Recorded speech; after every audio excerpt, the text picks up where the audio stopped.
Ладе Вести. Лада Веста. Колодки фирмы Valeo. Вообще сам супер нулевый. Отдавливаем цилиндр. В этот паз вставляем отвертку. Ой, прям красота.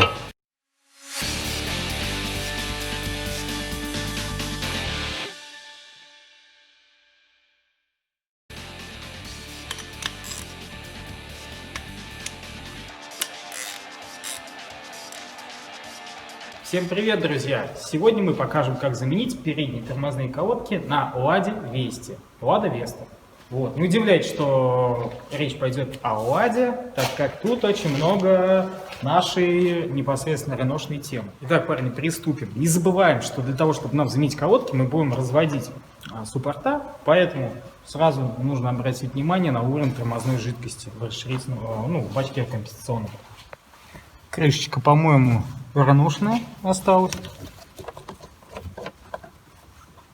Ух ты, там прям слеза, там прям навье. Вот, если у нас между прям близко к максимуму жидкость тормозная, то лучше откачать до минимума. В момент, когда мы будем разводить колодки, у нас уровень тормозной жидкости поднимется и будет выплескиваться наружу. Поднимаем машину на подъемник для удобства съемки и замены колодок. Итак, парни, менять мы будем передние тормозные колодки. Вот. Будем использовать колодки фирмы Valeo.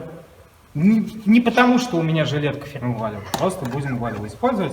Вот. Причем они сделаны у нас в Индии. И написано, что для Duster.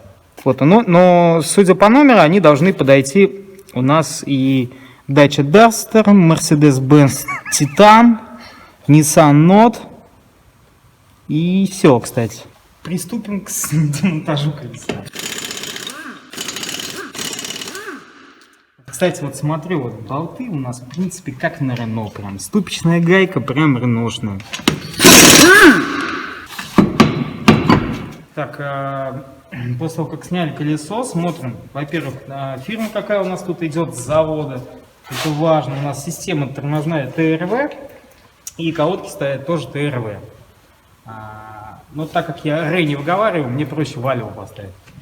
Парни, несмотря на то, что здесь колодки практически нульцевые, к нам просто много поступает запросов и жалоба конкретно на конкретной машине, у конкретного человека на свист этих колодок. Итак, для удобства нам нужно вывернуть руль влево, так как мы будем здесь менять. Вот, можете взглянуть и посмотреть, что колодки тут нульцевые. Вообще сам супер нулевый. На машине пробег, напомню, сколько? 2500. Заодно машина новая, конечно, мы сейчас все просмотрим, чьи тут тормозные шланги стоят, мне очень интересно. Я надеюсь, что качество пошло такое же, как и у нас на машинах Renault, на которых мы крайне редко меняем шланги. И все, кто пересаживается с ВАЗа на Рено, обычно говорят: шланчики проверьте, шланчики еще.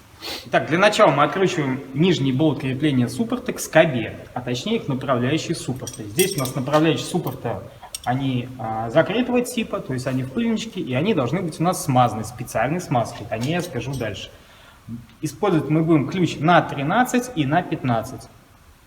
Друзья, вообще, конечно, можно сначала открутить, а потом сдавить специальные приспособы и цилиндр, чтобы минимизировать возможность повредить суппорт. Но я вас уверяю, никто этого не будет делать. Никто не будет специальной приспособой на данном устройстве суппорта сжимать колодки. Поэтому я вам покажу, что в принципе в 99% случаев сдавливание отверткой прокатывает.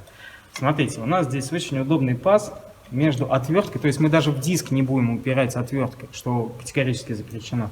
Вот, у нас специально, не специально, а такой паз, и мы вот просто отдавливаем цилиндр. В этот паз вставляем отвертку и очень свободно и легко вдавливаем цилиндр, без напряга. Дальше я просто не могу сейчас не отмыть этот охренительно новый чистый суппорт, вот, очиститель тормозов, но вы обязательно запаситесь, потому что поменять колодки — это не просто снять старые накладки, поставить новые.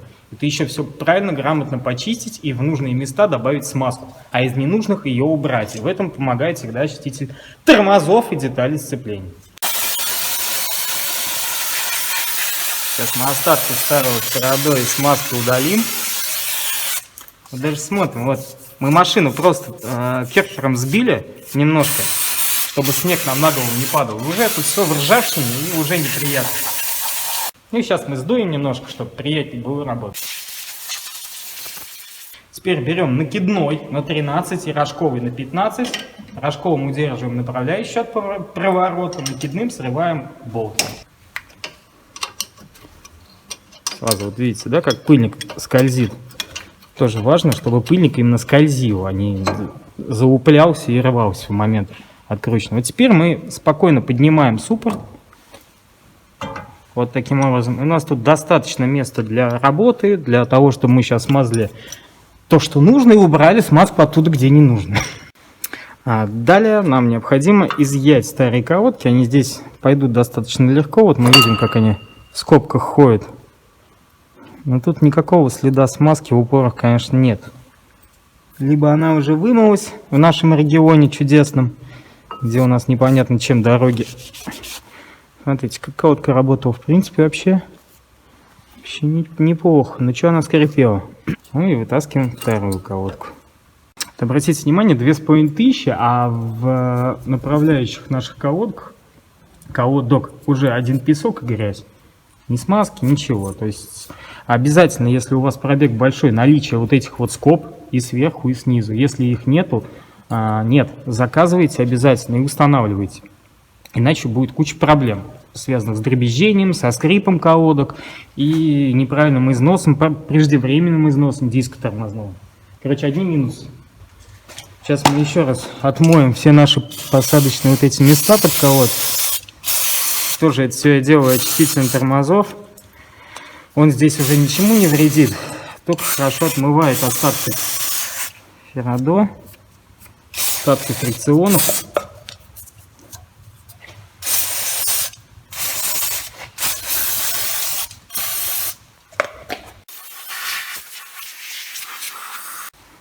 Ну и будет преступлением не заглянуть, что-то случилось со смазкой направляющих за 2500. Какого она у нас, интересно, вида? Горка. Кстати, пыльник уже идет такой, как сальник.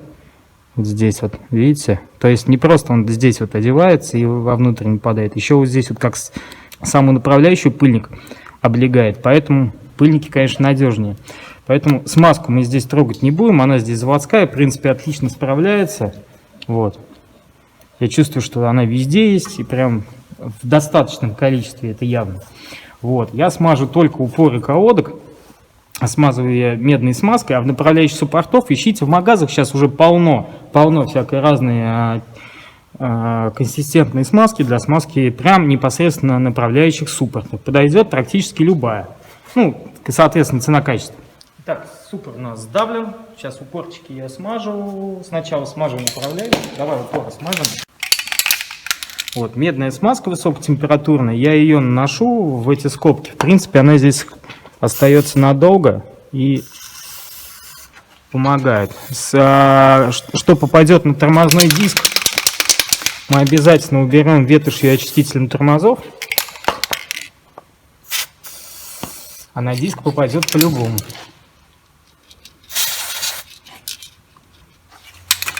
Нравится, хорошо он растекается, и сейчас он густеет и останется надолго. Вот я увел диск, вы видите, что у меня попала медная смазка на диск, это, конечно, недопустимо.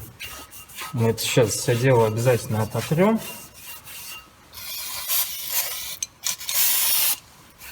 Я еще ступицу немножко нанесу медной смазки, потому что у меня колесо туговато снималось.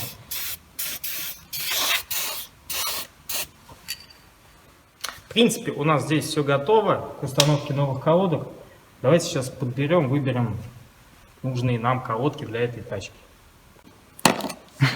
Видно, что я уже открывал, да? Ладно. Берем новые колодочки. Они у нас, в принципе, право-лево, наружные и внутренние не различаются. Никак не различаются. Пластинки сидят и на клею, и на клепках, по всей видимости. То есть вероятность потерять их, что она съедет, минимальна. Вот достаточно важный факт, что вот эта вот пластина у нас сидит не только на клею. Очень часто некачественные материалы, люди, когда ставят себе колодки некачественные, эта пластинка просто съезжает, упирается в диск и свистит просто по диску. А цилиндр уже, получается, даже кривовато давит. Так как на пластинка немного съезжает, она толщину имеет какую-то определенную. Ладно, сейчас мы установим эти колодки. Вот, пазы я мазать уже не буду, я, в принципе, уже смазывал на автомобиле. Вот, в принципе, можно просто ставить. Так, посмотрим, как они у нас зайдут. Ой, прям красота. Она теперь тут скакать будет, растормаживать идеально.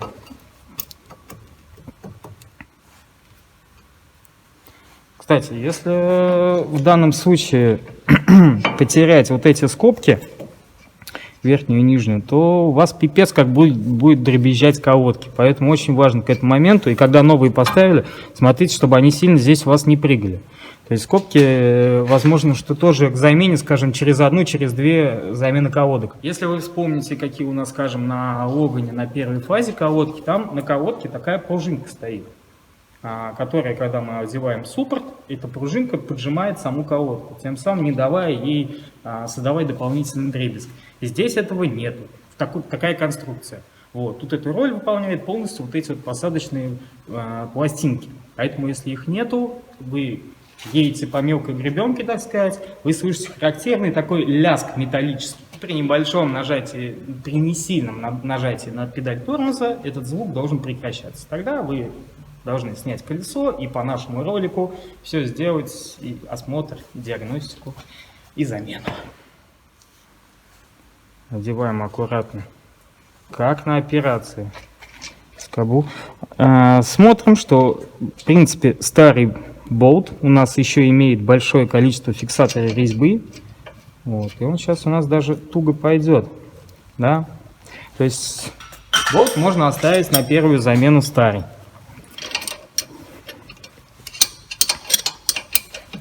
Такой важный момент, очень важный момент. Зачастую, когда у нас скоба не затянута, суппорт к скобе не затянут, направляющий ходит легко. Но как только мы поджимаем болт, у нас получается так, что суппорт зажимается. Он у вас должен всегда вот так свободно ходить. Если сам цилиндр отошел от колодки, должен прямо от рук легко вот так двигаться. Если этого не происходит, бывают следующие косяки. Бывает, что погнутые уши крепления скобы, то есть на кулаке одно ухо кривое. И получается, что скоба встает криво, и, соответственно, когда мы суппорт к ней затягиваем, у нас суппорт пытается за скобой изменить свою геометрию и клинит таким образом. И вообще он не двигается. Это происходит после затяжки вот этого одного нижнего болта, ну или двух, если вы оба ослабляете. То же самое будет, если у вас направляющие суппорты кривые. То есть обязательно затянули, проверили, это несложно и недолго. Если не ходят, ищите проблему не только в заклинивших направляющих, ищите проблему еще в геометрии самих направляющих и, к сожалению, в кривых ушах кулака. Ну, в принципе, ребят, из этого ролика инфы я больше вам не выложу, разве что не забывайте о том, что для того, чтобы нормально и качественно поменять колодки, вам нужно, в принципе, как минимум 3 инструмента, не считая тот инструмент, который откручивает у нас колесо, типа баллоник, домкрат. Вот. Сжатый воздух желательно, чтобы все вычистить, так как это тормозная система. Тут все должно быть чисто. И раз уж мы сюда залазим, надо оставлять после себя тоже идеальную чистоту и куда нужно наносить смазку. Сейчас у нас идет такая тенденция, что замена колодок, в принципе, не так дорого стоит. Вот. И люди, соответственно, к замене колодок относятся также недорого. Поэтому прям как была тут грязь, пыль, так все поменяли. Все это, я извиняюсь, весь этот песок и грязь между колодкой и диском засыпался. Пока вы растормозитесь, пока притретесь, пока это все высыпется, обкатается, оботрется, пройдет время, убьется диск, убьется колодка. Поэтому, если уж вы хотите сами менять, запаситесь и инструментом, и химией, терпением, временем. А если вы приезжаете в сервис, то поглядывайте, как вам это делают. Если это делают грязно, то плохой сервис. Если делают чисто, оставайтесь с ними. Ну и обязательно подписывайтесь к нам на канал. Это очень важно. Ребят, еще одна будет просьба. У нас на главной странице ссылочка будет еще на один наш канал. Нам нужен новый проект, в общем, запускаем. Там будет Repair Car канал называться. Вот, подпишитесь, пожалуйста, туда тоже. Мы будем вам очень признательны. До новых встреч!